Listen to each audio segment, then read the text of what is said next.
Ladies and gentlemen, welcome back to The Truth. I'm your host, the one who loved the most, Niall Hassan, back with a brand new episode here on The Truth, back once again with my brother Lucas. And today we are going to be doing our shortstops for our surprise series, episode number episode number six. There we go. First time doing math today. We have 3 episodes remaining, 2 after this one. We have shortstops here today, third baseman the following day or following 2 days, and then outfielders the following 2 days after that.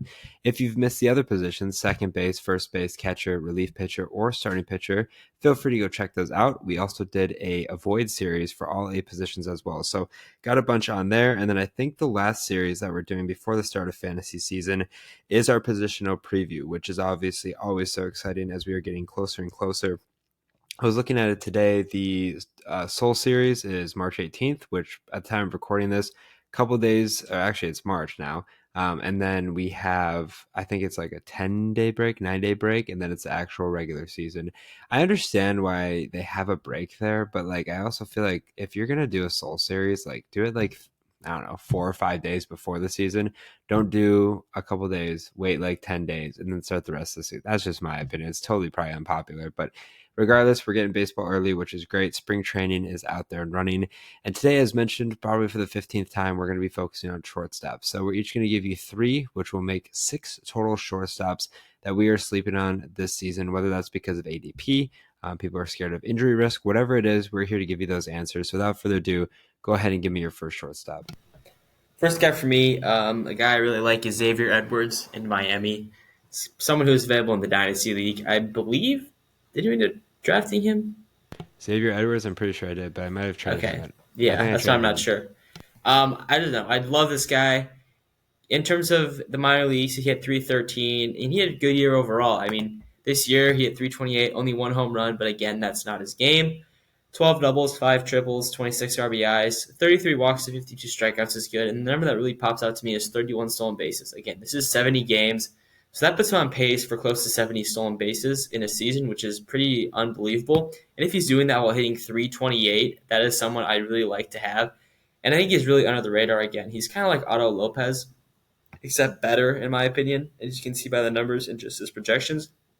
I don't think the Marlins are going to be very good, but honestly, I'm kind of excited to see how they play as a team, especially Edwards. I think he'll be one of the centerpieces in that pretty sad offense they got going on. But again, he has over 300 career at bats.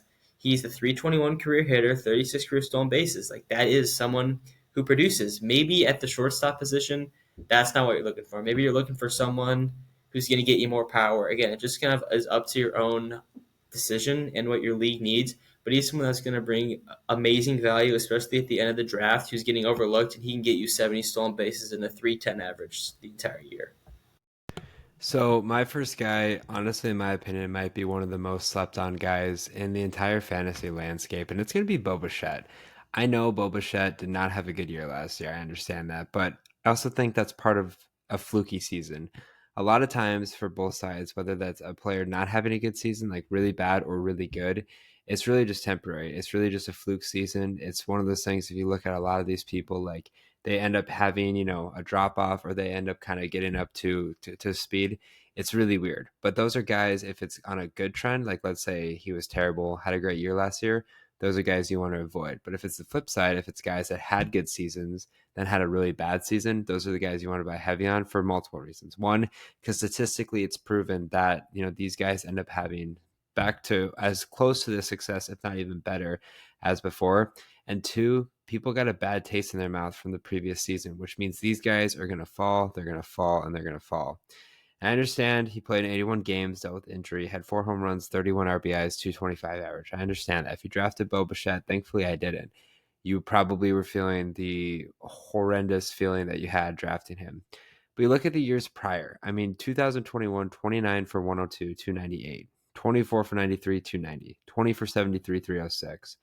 Yes, also too, the stolen base numbers have dropped. Basically, every statistical measure that Bichette has done has dropped, and that is concerning to some. But for me, it's not. It's an opportunity to really wait on a guy, get a guy like Bichette, wait in the draft a little bit, and focus on some of the other positions of guys that have already solidified themselves.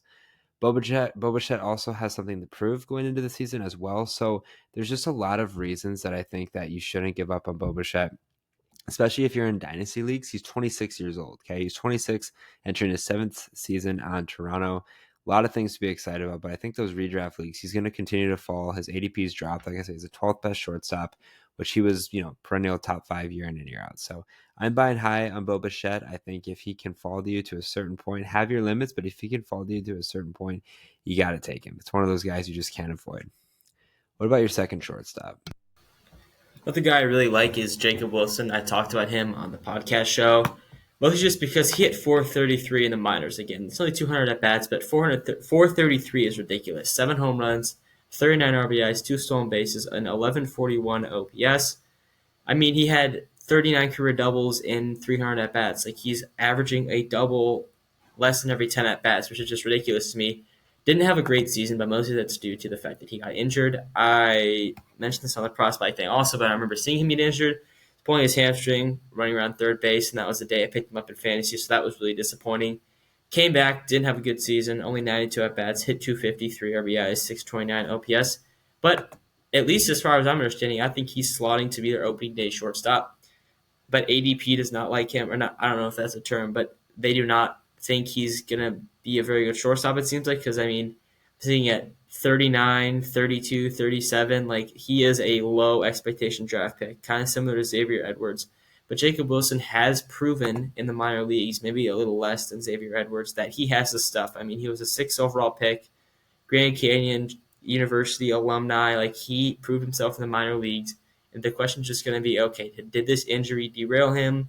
Was it just a lucky 200 at bats in the minors? So I think it's a high risk, high reward pick in a ballpark in Sacramento that I think is going to be very hitter friendly. I think Wilson is someone to really be excited about for the Athletics this year. Another guy that I'm kind of feeling is getting slept on, maybe not as much as Boba Fett, is Jeremy Pena. Jeremy Pena, obviously the replacement to Carlos Correa at the shortstop position there in Houston. I've loved watching Jeremy Pena. I think the standard for him is probably similar to Boba Fett. Was that first season, 136 games, 22, 63, and 253. Last year, 17 home runs, which was 7 less than his career best, but 7 more RBIs and had this best batting average at 266.